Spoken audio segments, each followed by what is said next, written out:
Claude Code 2.1.229 is out, with VS Code session groups, a cleaner streaming fix, and tighter guardrails on auto-approved Git commands. In VS Code, organize your sessions into groups. Right-click the sidebar to create, rename, or delete a group.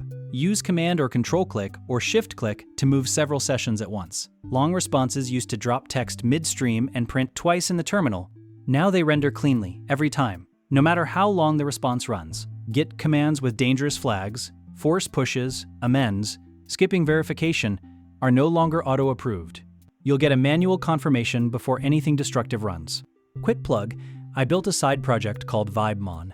It quietly tracks your Claude Code activity, your focus time, your projects, your streak, and turns it into a slime that's yours. It's free at vibemon.dev.